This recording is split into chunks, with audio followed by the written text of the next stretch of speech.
2020년 5월 25일 아침 6시 20분입니다. 실은 5시 50분에 방어제 영상편지 51번째를 쓴다고 다 마치고 나서 보니까 카메라 스위치를 누르질 않았더라고요. 그래서 오늘은 촬영을 2번째 합니다. 가끔씩 이런 엉뚱한 짓을 합니다. 살다 보면 실수가 많은데 이런 실수는 문제가 안 되니까 괜찮습니다.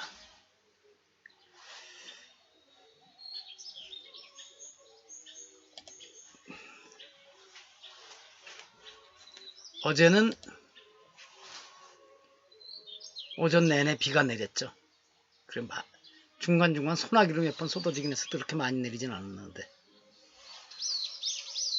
봄에 비가 자주 오는 건 괜찮은데 또 이 바쁜 농부들의 입장에서는 너무 자주 오면은 일을 못해서 좀 불편할 겁니다. 그렇습니다. 어제 페이스북에서 이런 누가 포스팅을 올린 걸 봤어요. 우리가 다른 사람들에 대해서 뒤에서 얘기하는 데지 않고 대신 서로가 대화를 많이 하게 되면 이 세상에 많은 문제가 사라질 것이다. 그래서 고개를 끄덕거리고 개인 간에도 그럴 것이고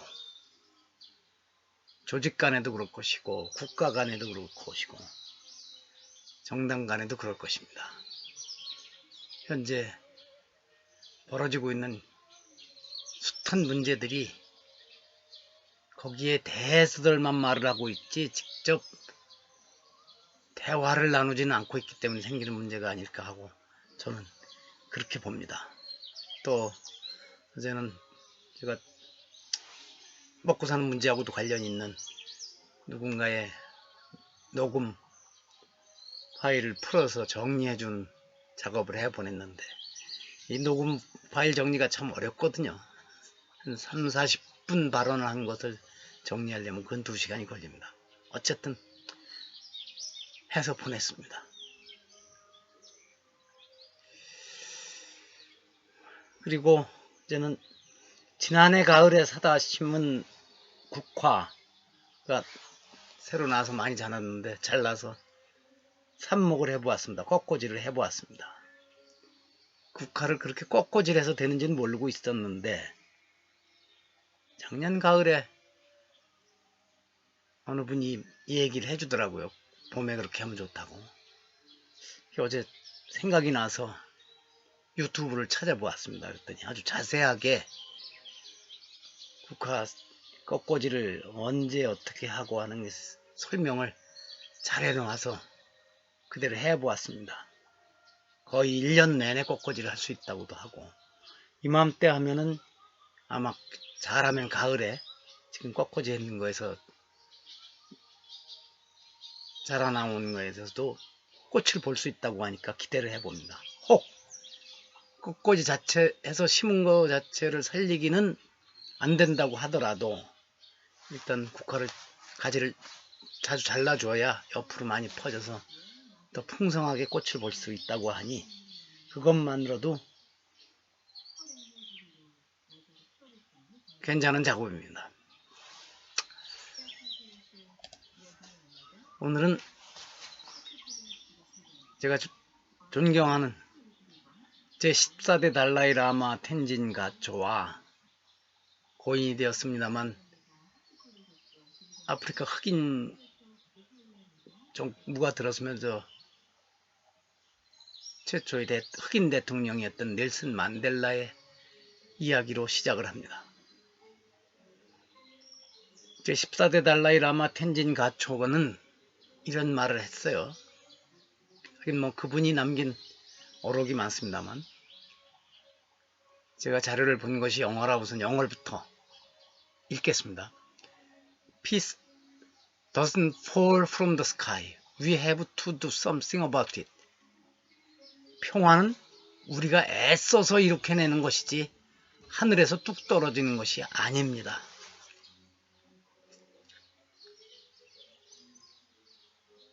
물론 평화를 하늘에서 달라고 기도를 할 수는 있습니다만 그 기도에서 멈춰서는 안 되죠.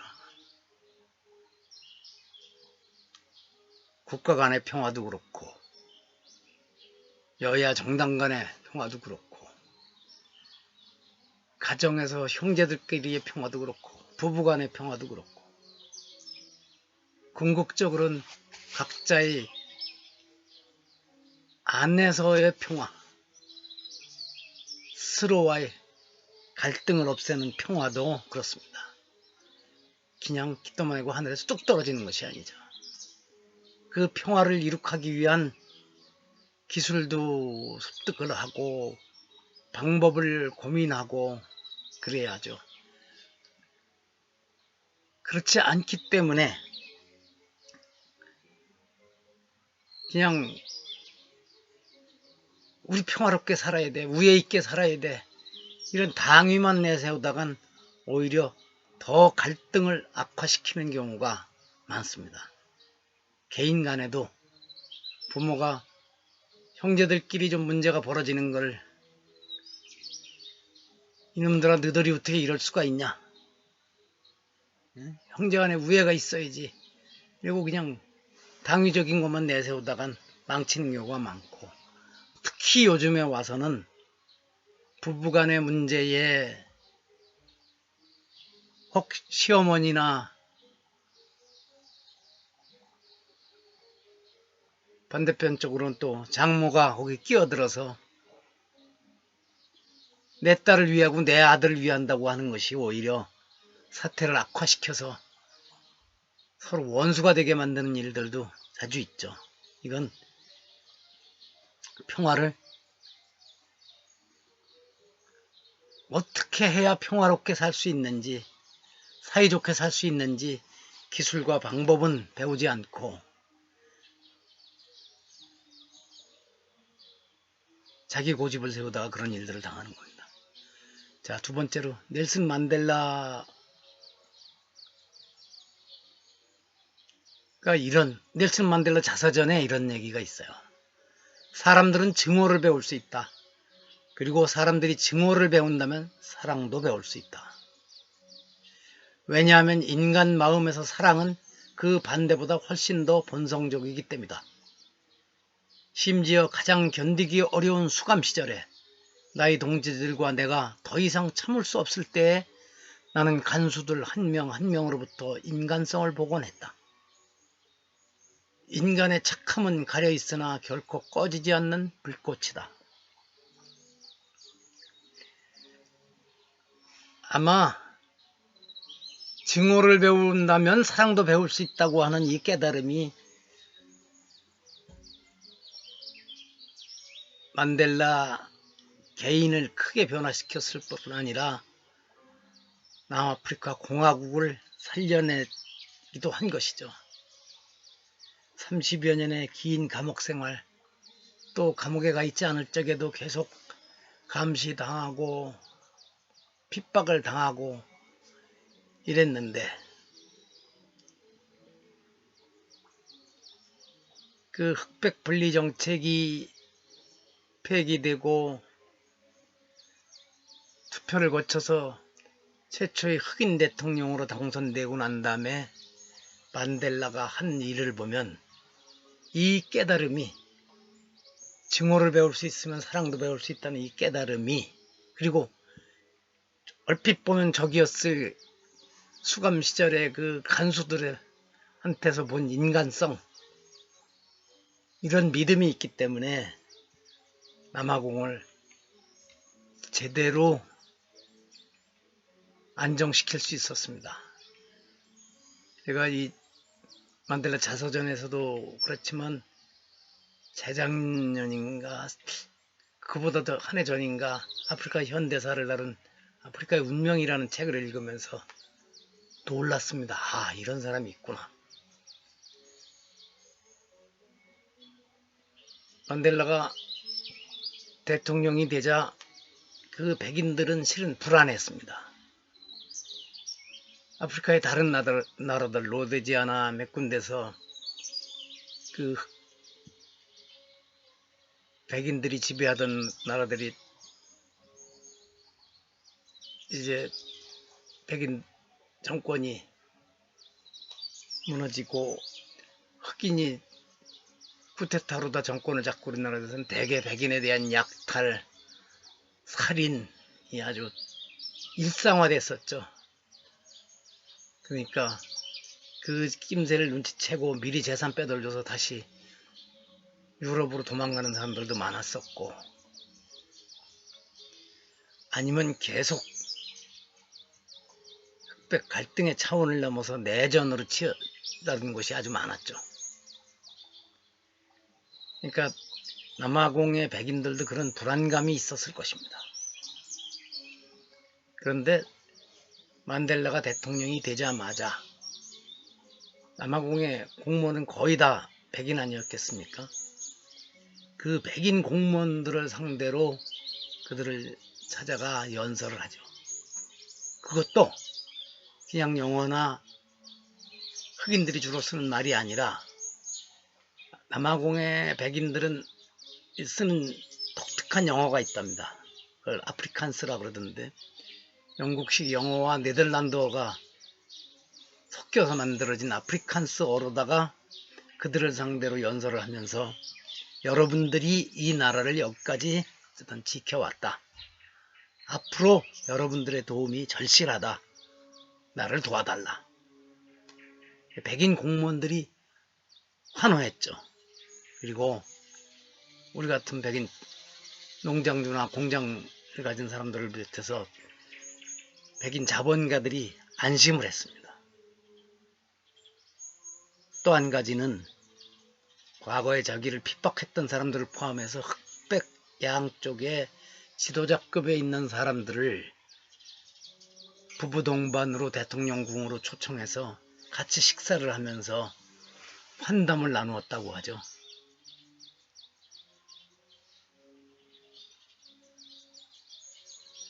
그리고 또 한 가지는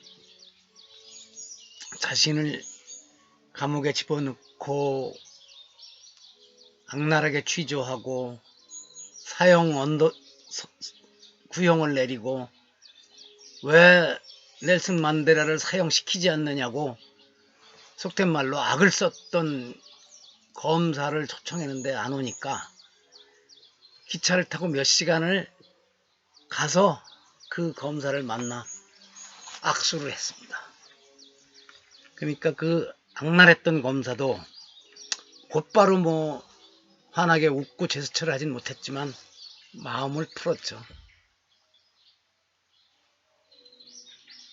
그리고 백인들의 마음을 사는 제스처로 백인들만이 좋아하는 풋볼 경기장에, 그러니까 남아공에서 그 풋볼 경기는 우리로 외모는 옛날에 좀 어렵던 시절에 골프 치는 사람 욕하듯이 흑인들이 보기엔 저 나쁜 놈들 라고 해서 아예 경원시하는 것인데,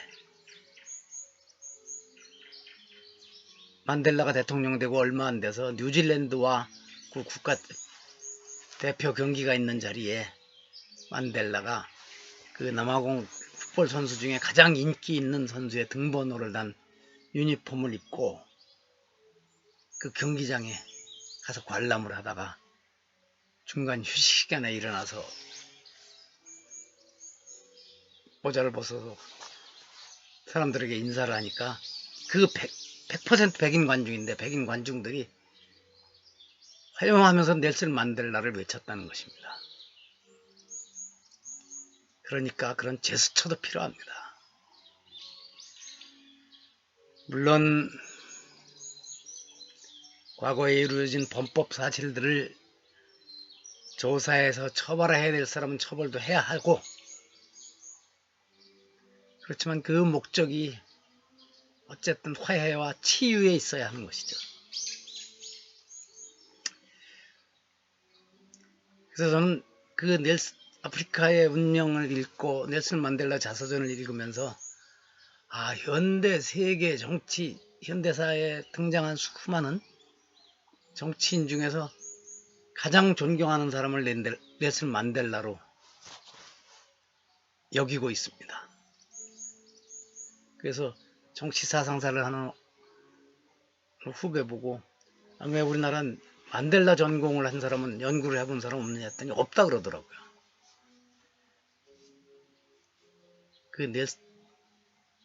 꼭 필요할 것 같은데. 하긴 제가 한 2년 전쯤에 문재인 대통령이 넬슨 만델라에게 배워야 할 것이라는 칼럼도 한번 쓴 적이 있습니다. 청와대에서 누가 읽었겠습니까?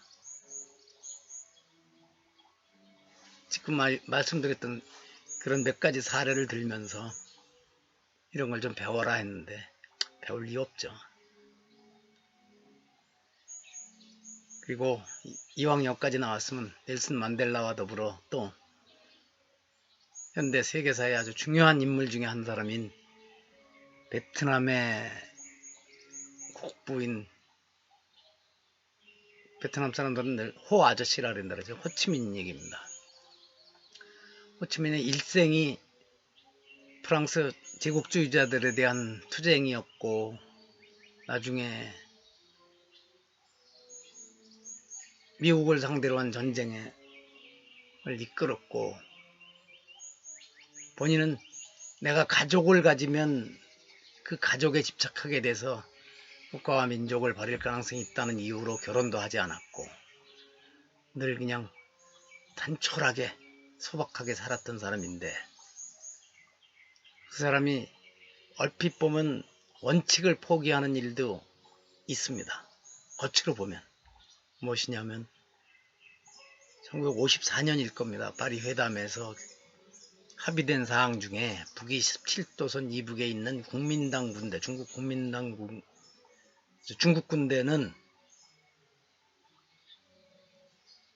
제가 54년인지 그 전인지 지금 헷갈리고 있습니다.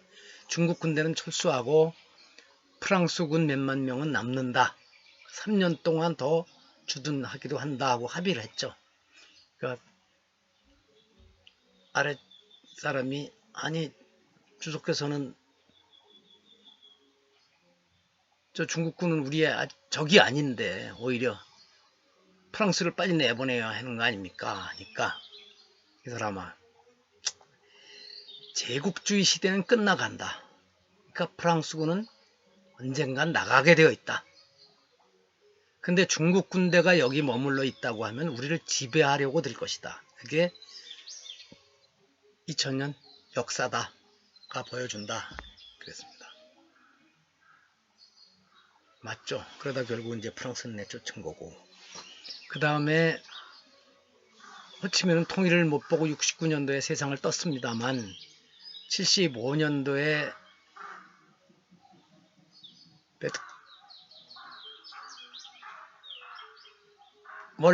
남베트남이 이제 완전히 몰락할 때 미국 대사관 옥상에 피신한 사람들을 실어 나르던 헬리콥터를 박격포로 추락시키자고 하는, 공격하자고 하는 사람들이 있었던 모양인데 당시에 베트남 수뇌부에서 놔둬라. 피난 갈 수 있게 해줘라. 고 했답니다. 지금 만약 우리가 그 헬리콥터를 박격포로 공격해서 떨어뜨리면 미국의 전폭기 수백 대가 날라와서 베트남 전역에 폭탄을 터뜨릴 것이다. 그 작은 감정 때문에 그런 화를 자초하지 말아라. 이런 뜻의 얘기를 했다고 하죠.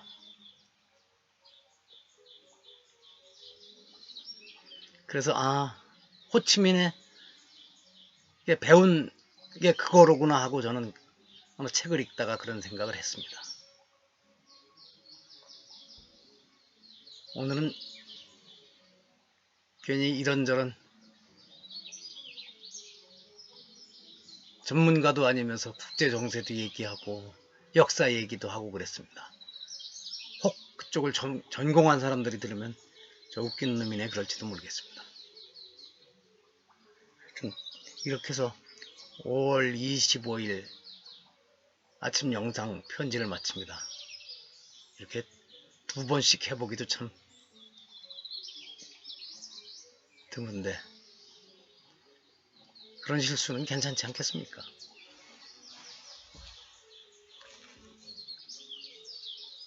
내일쯤 한번 다시 지난번 언제같이 또 노래도 한번 불러보고 그래야 하는데요. 마칩니다.